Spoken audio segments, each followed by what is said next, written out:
Assalamu alaikum. Bismillah ar-Rahman ar-Rahim. Assalamu alaikum. My name is James. I am a spiritual success coach with Practical Muslim, and I'm also the founder and CEO of Wisdom.ai, an AI consulting firm. Some of you might know me from my background in AI. I've been an AI executive for almost 15 years now, working in various capacities. And I started this sort of broadcast called The Conscious Data Scientist, which is a lot of what I do, my private one-on-one coaching, but I thought I'll broadcast this to a wider audience on LinkedIn around how can you upgrade your data science career or start your data science career and create a lot of value using data science, but without all the hustle and bustle, without all the sleaziness, without, trying to get multiple offers to negotiate a higher salary. So basically, I'm going to show you what it takes to be a value-adding data scientist, in addition to being conscious, in addition of being a person of faith, of being a Muslim. How does that work? Because you see, and feel free if you're alive to comment on this, right? If you were to disappear today from your job, will you be missed from a professional perspective, right? That's a question that a lot of people need to confront in their day-to-day lives. And the answer is often no, right? Most people, if you were to disappear, nobody will notice, more or less, right? Like they will say, hey, where's so-and-so? Where's Khadija? Where's Muhammad? Where's Ali? But at the end of the day, they're not, that's it. They might miss you because you were a nice person, but at the end of the day, professionally speaking, you're not going to be missed, right? The company is not they're going to find somebody and replace you. But I can tell you that there is a way to become irreplaceable, right? By being more Muslim, right? And so that's what we're talking about today. So I wanted to talk about today about EVs, electric vehicles, and self-driving vehicles for a variety of reasons, right? But mostly also because now they're getting a beating in the news, in the mainstream media. So I wanted to talk a little bit about that. So for those of you that don't know, my background is in AI, but also in environmental science, right? So I'm very passionate about this subject of global climate change, about how can we reduce our negative impact on the planet, so on and so forth. And let's answer the first question. If you want to contribute, is it sustainable to buy an electric vehicle? Okay. And the simple answer is, if you have a petrol vehicle, if you have a gasoline vehicle, then no. Right? Because there's like this plan in California where I live now, where I think by 2025 or something like that, they want to have 100% EVs. That is a horrible, horrible plan.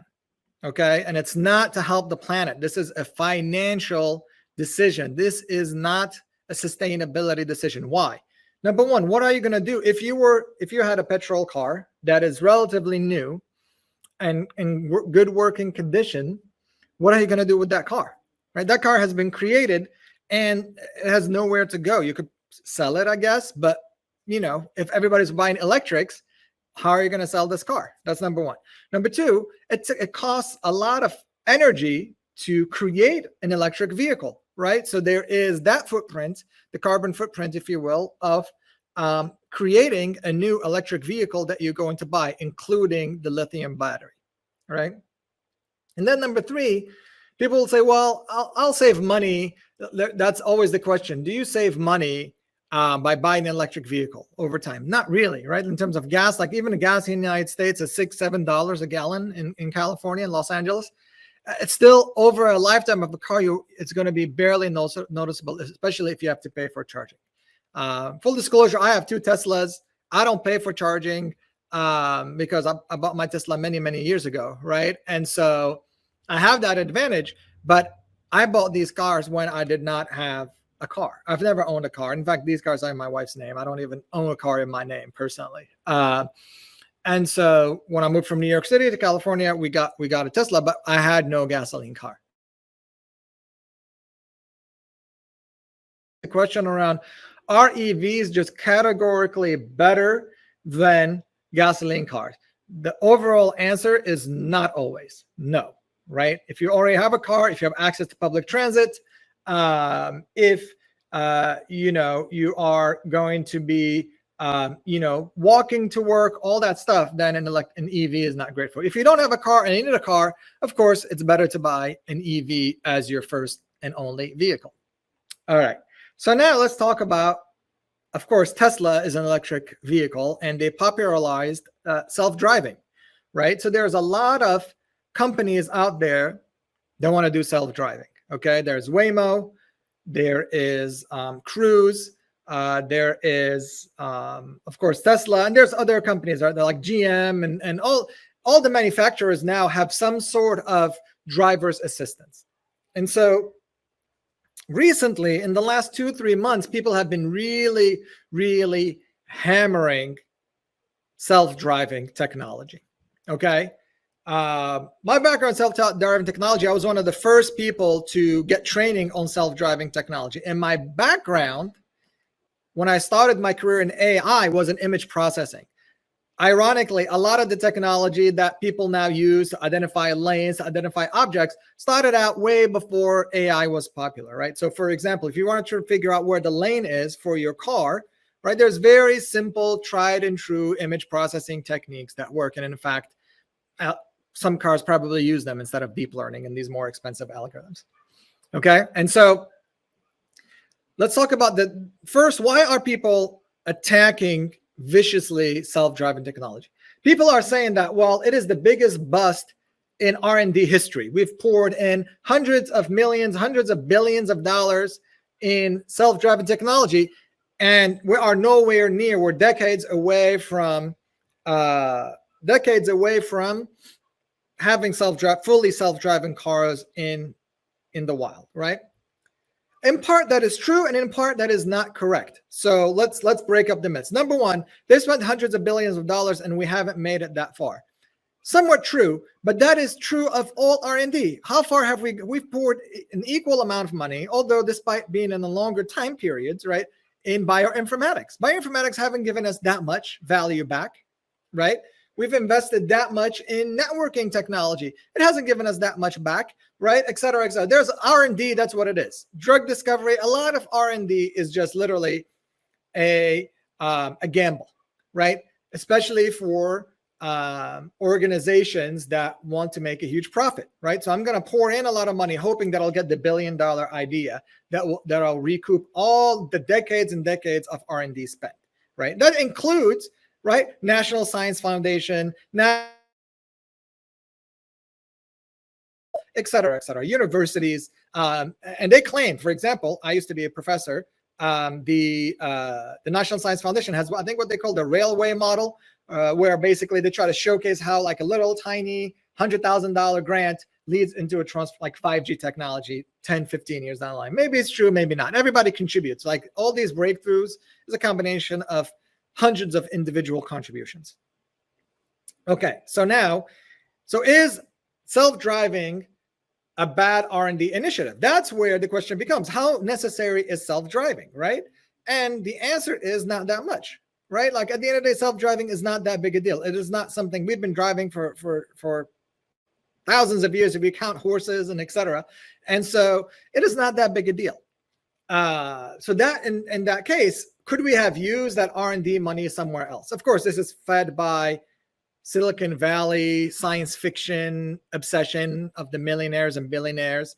It is driven by greed of big corporations like Ford, etc. So there is that, right? Because everybody's looking for a monopoly. And so when you talk about R&D dollars, is that the best R&D dollars that you could spend? Probably not, but it's there, and it's not necessarily any worse than the performance of other R&D initiatives out there. So let's put that to the side.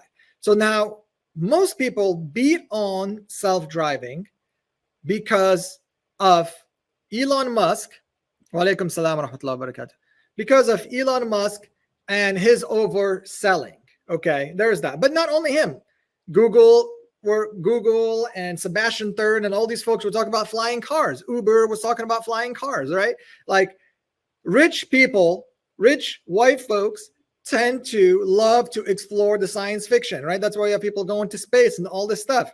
But it is just a fantasy, right? At the end of the day, There's no way you're going to go and live in space. Like, nobody wants to go and live in space. I can tell you that right now. It is very uncomfortable and very horrible to poop in a diaper, to say the least. Okay, so when we see a lot of negative coverage around how self-driving is such a waste of time and we're nowhere near it, is mostly because of the exaggerations of Elon Musk and other companies, profit-seeking companies that are trying to manipulate the market, manipulate the stock prices, etc., by hyping up, by basically doing research by PR, right? And so where are we in terms of self-driving? Actually, the technology for self-driving is pretty much there, okay? From an algorithmic standpoint, the technology is already there, and I'll break it down for you guys in a moment, okay?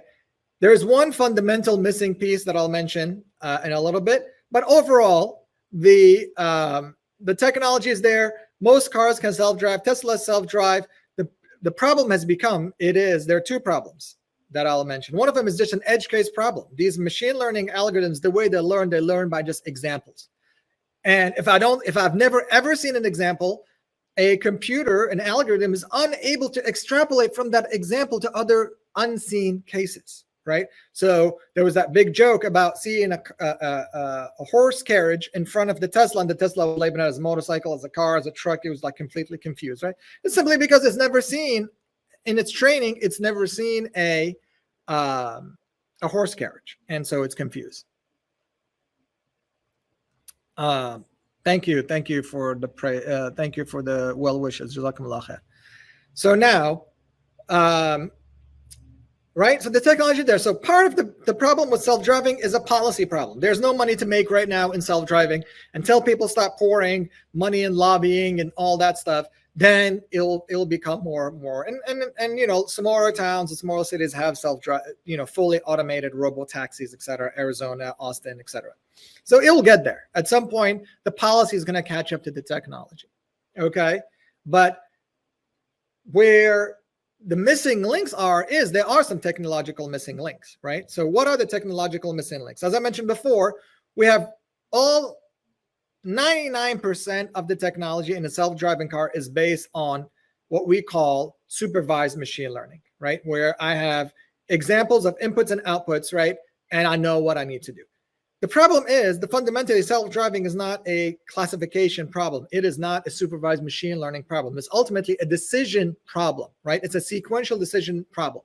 As data are coming in, right, what do I do next, right? I see a pedestrian coming in. I can label my scene, my environment. I have this much battery left. I'm at this speed. I'm at this sort of angle of the steering wheel. What is the next best decision for me to make? It is a sequential decision. And, you know, sequential models back from Markov models have been existing for decades as well. So nothing new here.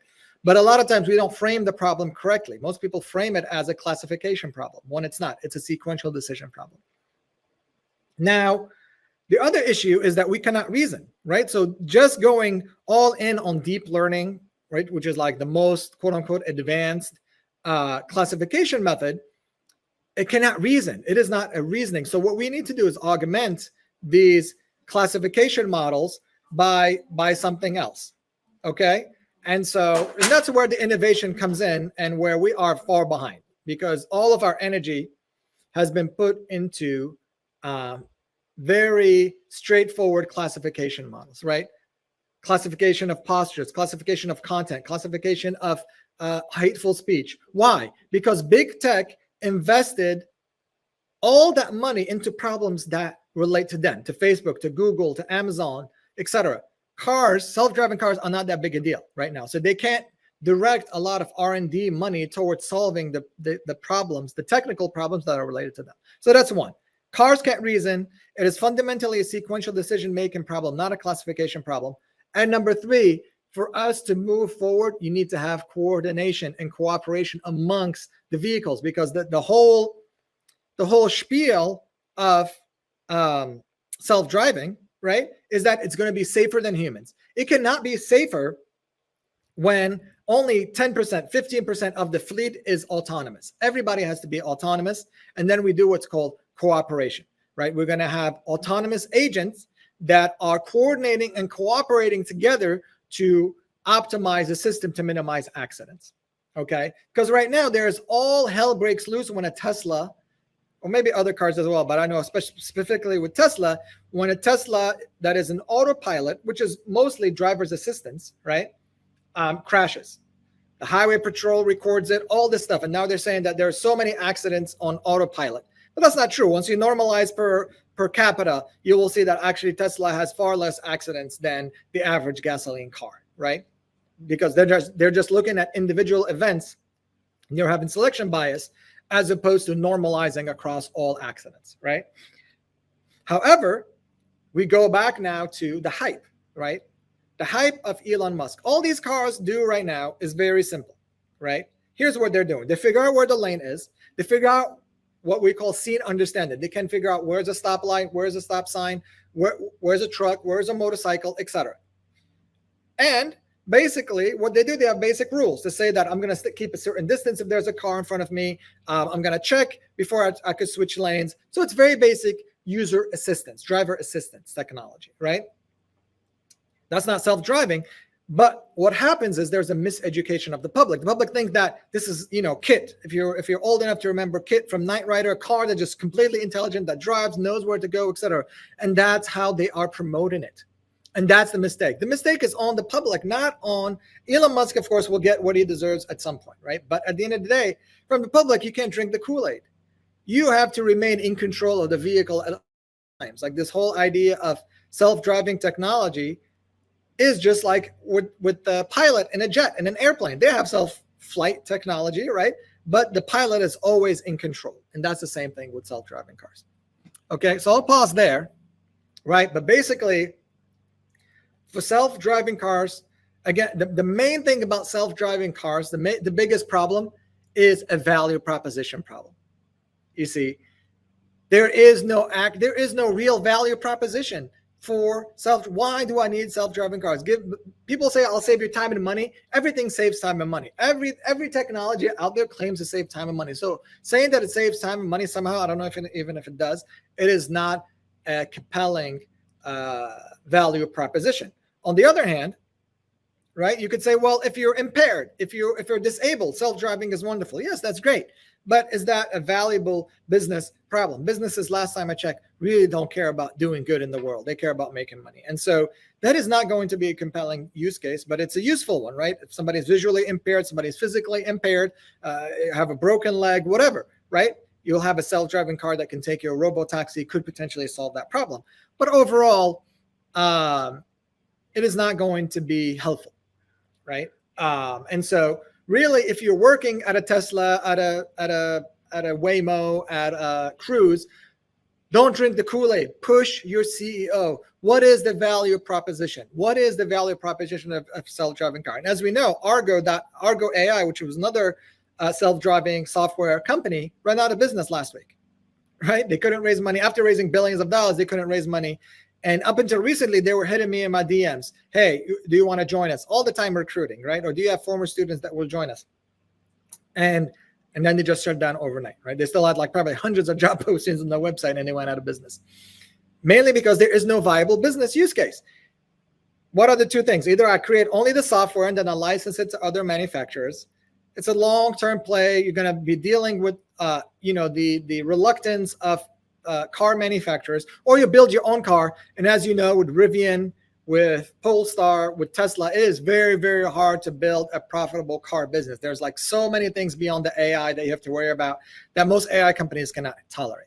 Okay, so I'll stop there. I'll take any questions if anybody has questions here. And then I could share a little bit more.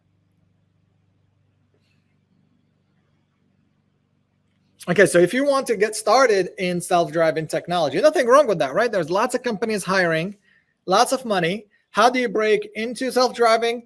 It's actually very easy to break in because they're hiring so many engineers. So there's two ways to enter these spaces, even three, really. Like there's firmware engineers. So they have to build things on board of the car, right? It's not feasible to send back the predictions to a model that's in the cloud to get an answer and send it back to the car. Is just too risky. So you have to do everything or pretty much everything on board. It's good to have a cloud backup, but that won't be the primary use I think. So there's that role. If you're an engineer, you want to break into firmware engineering and frame your career that way and enter, that's one way. Another way is, of course, just perception, right? Just classification of images, analyzing images, figuring out where's a car, where's a dog, where's a cat. Very, good enough. And then the third way is to do one of these like self-driving car specializations. I'm sure there are some. I think back in the day, like back in 2016, I took one from Udacity, maybe, on self-driving. Very rudimentary, very basic classification, rudimentary sort of reinforcement learning about how it learns, how to steer the car smoothly, I would say, etc. Right? So it's there. It gives you the foot in. But see, this is the problem. I've changed careers now 3 or 4 times, so I'm very comfortable with that. The biggest problem when people switch careers isn't about the knowledge per se. Like, sure, you need a minimum amount of knowledge, right? Just to be able to speak intelligently and to be able to ramp up once you get the job, right? So if you're trying to break into healthcare, do you need to get a master's in healthcare analytics? No, but you need to understand basics of healthcare, right? And understanding a little bit about the health data, a little bit about the problems that you could solve using data, et cetera, right? But ultimately, it's not that useful to go and get an entire degree. Where career switchers fail is in the confidence, and in the commitment and conviction, okay? Confidence and conviction, the 2 C's for you to transition a career. You have to be confident when you are talking to people, not just like, oh, like, I don't have any experience in this. Like, no, I don't have experience in this, but I have experience in this and that. I understand the problem that you're trying to solve, and here's what I bring to the table, right? So you bring in confidence in your ability to switch careers and conviction. Just because one person said no, just because one person doesn't see it doesn't mean that you give up. Or the biggest one that I coach my clients on is this. A lot of people say, I will become a autonomous vehicle engineer, right? If X, they outsource the outcome to if an external condition is met, I'll become. If a CEO gives me a job, if I can pay rent this month, if. So if you are always outsourcing, right, your future success to some external condition that you have no control over, you are giving up your own agency for success. And that's not how it works. You have to have positive, definite view of your success. You have to be confident in your abilities, and that's where a little bit of knowledge helps, because otherwise it does seem, especially for Muslims, that you are just blowing hot air, right? And you have to have conviction. You have to have conviction that you are going to get to where you're going to get. And any small detail that happens, hey, it's just a delay in me getting what I want, as opposed to what we do. As soon as we get one stimulus, one signal coming in, oh, you know, this person turned me down because they tell me I don't have a background in autonomous vehicles, so they turn me down. I go like, oh my God, this person said that, so I'm going to give up now. No, all it means is that, okay, maybe I need to sharpen up a little bit of my background knowledge. It's giving you feedback on what you need to do to get the job, not to give up, right? And that's where Allah subhanahu wa ta'ala tells us in the Quran, right? وَإِذَا عَزَمْتَ فَتَوَكَّلْ عَلَى اللَّهِ إِنَّ اللَّهَ يُحِبُّ الْمُتَوَكِّلِينَ. And if you made up your mind, that's the conviction part, then rely on Allah. For Allah loves those that rely on Him, subhanahu wa ta'ala. Okay? And that's the key. See, a lot of Muslims love tactics, love Eisenhower matrix, and love MBA things like, oh, teach me some machine learning tactic. And they'll pay a lot of money for that.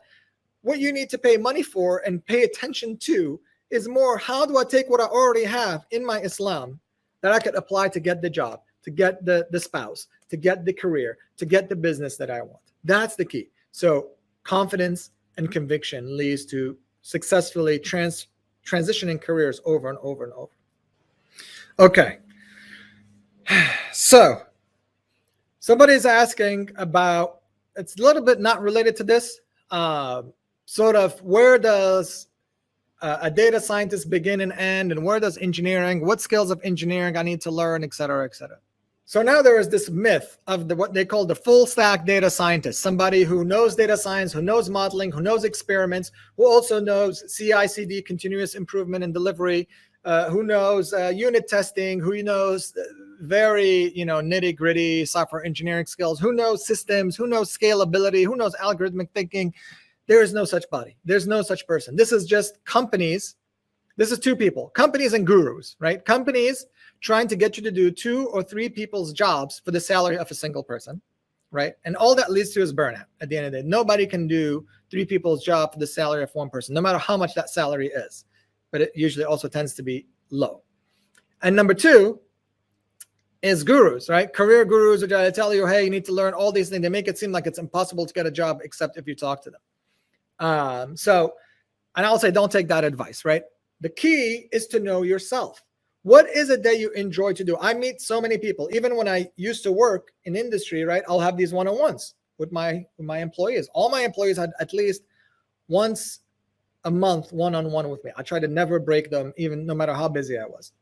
And so a very common, I'll tell you, across 10 years, even more of me managing people, right?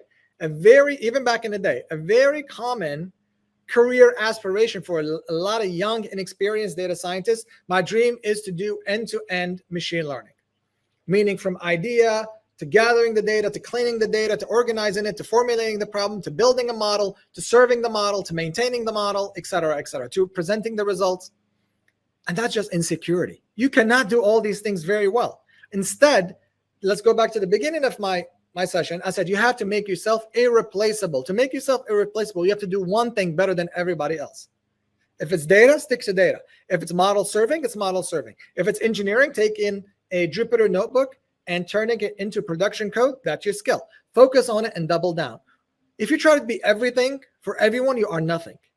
Okay? Like, I don't know how to code. I don't know how to do CI/CD. I don't know how to document code. I don't know how to do any of these things, right? Well, at least I don't know how to do it better than most people. I'll do it at least average, at best average, right? Why do I waste my time being average when I can be great at what I do? But I know exactly what I do, and I do it better than most people in the world. So I stick to that, okay? So it is not about which skills to learn to get a data science career. It's about what interests you and get really good at that and focus on that. And that's how you get started in your career. You could always expand. I changed, again, my careers 3 or 4 times. I changed my areas of expertise, right? And so you don't want to necessarily feel beholden to anything, but you could do this 3 months, 6 months, 1 year and switch. No big deal, right? All right. So one person is asking about certifications. Certifications. Well, certifications, there's no single answer. Overall, on average, certifications are useless, right? For me, as a hiring manager, if you have in fact, if you have too many certifications, that's even a red flag. I'm like, man, listen, what are you doing? Like, why are you spending all your time getting certifications instead of doing something else? Certifications can be useful for a very narrow type of learners who need that external motivation, that external validation to get going, right? Maybe you have to pay money. Maybe you have to, have deadlines, but that helps you get projects and concepts to the finish line. A lot of people love, it's very easy to start, although many Muslims don't even start, but it's very easy. It's very easy to start, but it's much harder to finish, right? And so sometimes certifications can be an external tool to finish projects, right? And in which case, good for you, right? If you know that about yourself, that, hey, I need some external motivation to finish and I need a little bit of guidance to finish, that's wonderful. Go ahead and do it.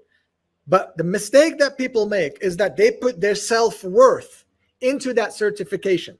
And that could be like these very prestigious certifications like project management professional certification and AW, all these certifications that people are starting to hype up now.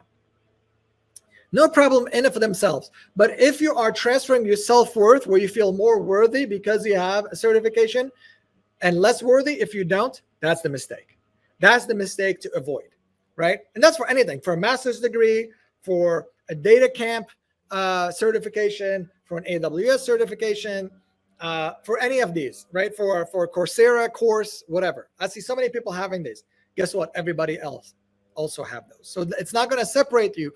And your worth intrinsically comes from your connection with Allah, your connection with God, not how many degrees you've accumulated. So instead of wasting a lot, if all you're doing is to collect CVs, collect certification, collect references, collect degrees, just so that you think that now people are going to see you in a more positive light, I would argue and advise you to focus on deepening your connection with God, because increasing your connection with God will enable you to tap into your God-given worth, which is independent of degrees, certification, and career. Okay, you're welcome. All right, well, that's it for me for self-driving cars. Self-driving cars isn't inherently a bad technology. It's the hype that the media and Elon Musk has put out there that has miseducated users who are not using the technology properly. It's all it is driver's assistance. I mean, no big deal there. And really, to move self-driving, right, to the mainstream, right, three things need to happen. We need to move beyond just brute force deep learning models that just take supervised learning methods. We need methods that can reason and make some analytical leaps from the experience that they've already learned. Number two, we need to have some sort of autonomous agent cooperation, right, between all the systems. That way you could actually see a net win, right?